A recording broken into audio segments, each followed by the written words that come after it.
નમસ્કાર મિત્રો, તહેલકા ન્યૂઝમાં આપનું સ્વાગત છે। હવે જોઈએ આજના સમાચાર। ભરૂચ જિલ્લાના વેલફેર સોસાયટી પોલીસ પરિવાર તરફથી મા શક્તિની ઉપાસનાની ઉજવણી નવરાત્રિના ગરબાનું આયોજન કરવામાં આવ્યું હતું, જેમાં ભરૂચના કલેક્ટર સાહેબ અને એસપી સાહેબ ઉપસ્થિત રહી અંબે માની આરતી કરી અને તેમાં ગરબામાં લોકોએ પણ આરતીમાં ભાગ લીધો હતો અને સાથે સાથે ભરૂચના ખેલૈયાઓએ ગરબાના રંગને જમાવ્યો હતો, જેમાં ભરૂચ પોલીસ પરિવાર તરફથી મહિલા પોલીસ કર્મી પણ ગરબામાં ભાગ લીધો હતો। સેફટી માટે કેટલીક મહિલા પોલીસ અને પોલીસ કર્મીઓ પણ ગરબામાં સામેલ થયા હતા અને ટ્રાફિકની સમસ્યા ન થાય તે માટે પાર્કિંગ પણ આપવામાં આવ્યું હતું। આ ગરબામાં સેફ એન્ડ સિક્યોર ભરૂચ જિલ્લા પોલીસ પરિવાર તરફથી ગરબાનું આયોજન કર્યું હતું। ઉલ્લેખનીય છે કે ગરબા મુખ્યત્વે ગુજરાતનો ખૂબ લોકપ્રિય ધાર્મિક લોકનૃત્યનો ઉત્સવ છે।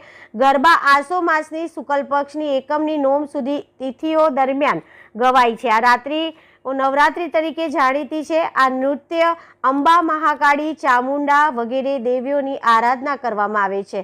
આ ગુજરાતનો સૌથી જાણીતા તહેવારનો એક તહેવાર છે। રિપોર્ટર અવી સૈયદ, ભરૂચ।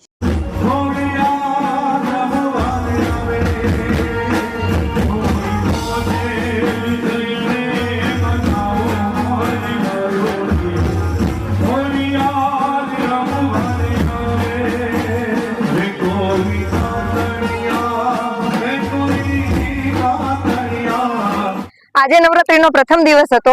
ભરૂચવાસીઓનો ખૂબ પ્રેમ મળ્યો, અમને ખૂબ જ મજા આવી તમારા બધા સાથે ગરબા રમવાની। આવી જ રીતે બાકીના બધા જ દિવસોમાં તમે સૌ અમારી સાથે ગરબા રમવા માટે આવો એવું આપ સૌને આમંત્રણ છે। વિના મૂલ્યે છે, કોઈ પાસ નથી। તમામ ભરૂચવાસીઓ ગરબા રમવા માટે આવી શકે છે અમારી સાથે, પણ ટ્રેડિશનલ ડ્રેસ કમ્પલસરી છે।